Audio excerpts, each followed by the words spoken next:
Hello friends, मैं Mukesh Srivastava. Subject है भारत के प्रमुख बंदरगाह। बंदरगाह जहां से सामान को लाया और भेजा जाता है, यानी आयात निर्यात जहां से किया जाता है। ये बंदरगाह आपको भी पता है कि समुद्र किनारे ही स्थित होंगे। तो मैं पहले जिधर समुद्र है वो दर्शा देता हूं इस मैप पे। पश्चिम साइड में है अरब सागर, पूर्व साइड में है बंगाल की खाड़ी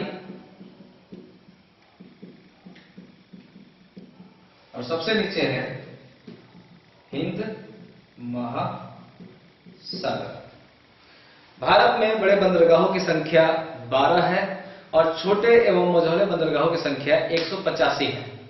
तो 185 पढ़ने से अच्छा है कि हम लोग 12 पढ़ ले, क्योंकि बहुत सारे रेलवे हो या एसएससी हो या बहुत सारे एग्जाम में यही सब क्वेश्चन आते रहते हैं। तो मैं स्टार्ट करता हूं इस पश्चिमी घाट से। तो पहला स्टेट जो है वो है गुजरात, और गुजरात में जो बंदरगाह है, बड़ा बंदरगाह है, उसे कहते हैं कांडला।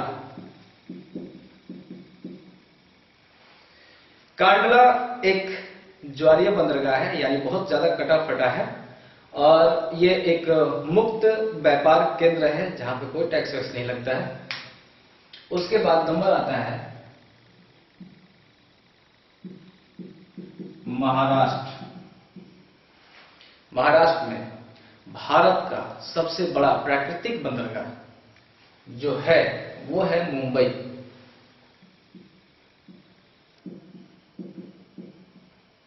मुंबई में समझ लीजिए कि भारत का सबसे ज्यादा बिजनेस मुंबई से ही होता है, और इसी कारण इतना ज्यादा भीड़ भाड़ हो गया कि इसके भीड़ भाड़ कम करने के लिए एक बंदरगाह और बनाया गया जिसका नाम है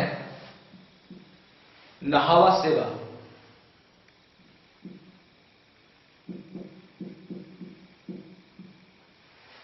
नहावा सेवा को जवाहरलाल नेहरू बंदरगाह भी कहते हैं। यह भारत का सबसे बड़ा कृत्रिम बंदरगाह है, और यहां भी व्यापार करने के लिए कोई टैक्स नहीं लगता है, क्योंकि यह भी मुक्त व्यापार केंद्र जोन में आता है। उसके बाद स्थान आता है गोवा का। गोवा में भी एक बड़ा बंदरगाह है जिसे कहा जाता है मारवा गोवा।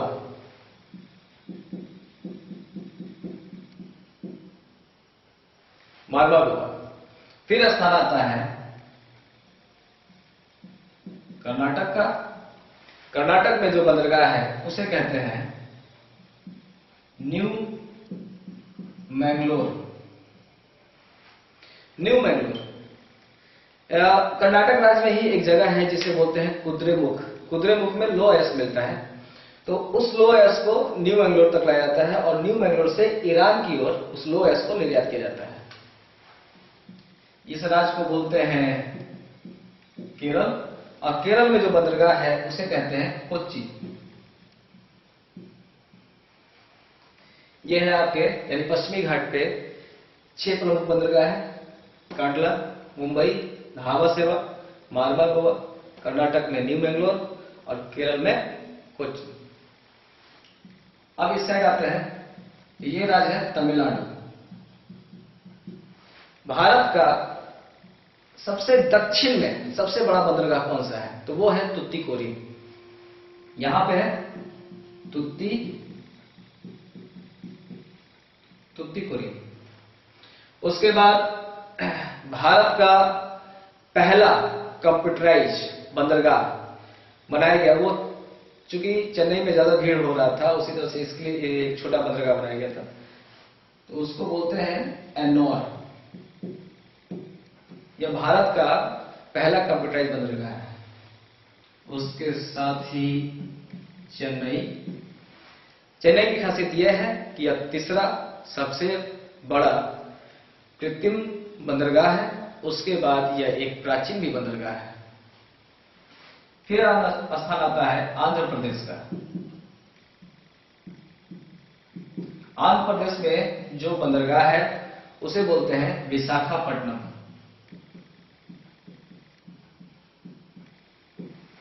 विशाखापट्टनम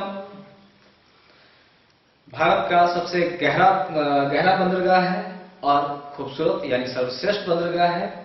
साथ में यहाँ पर जहाज की मरम्मत के लिए भी व्यवस्था की गई है। और ये डल्फिन पहाड़ी एक जोन है, उसके जस्ट पीछे पड़ता है। फिर उसका बाद स्थान आता है उड़ीसा। उड़ीसा में जो बंदरगाह है उसे कहते हैं पारादीप। उड़ीसा का बंदरगाह का नाम पारादीप। और लास्ट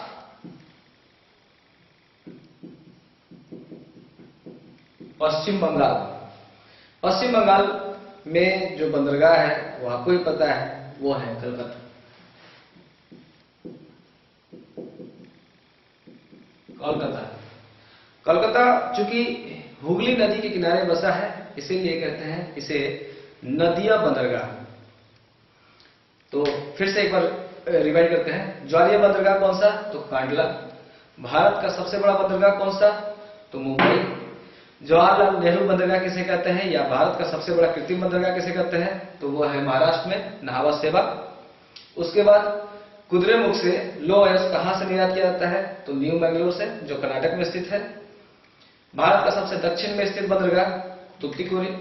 भारत का पहला कंप्यूटराइज्ड बंदरगाह तमिलनाडु में ही एन्नौर। भारत का प्राचीन एवं तीसरा सबसे बड़ा कृत्रिम बंदरगाह तो चेन्नई।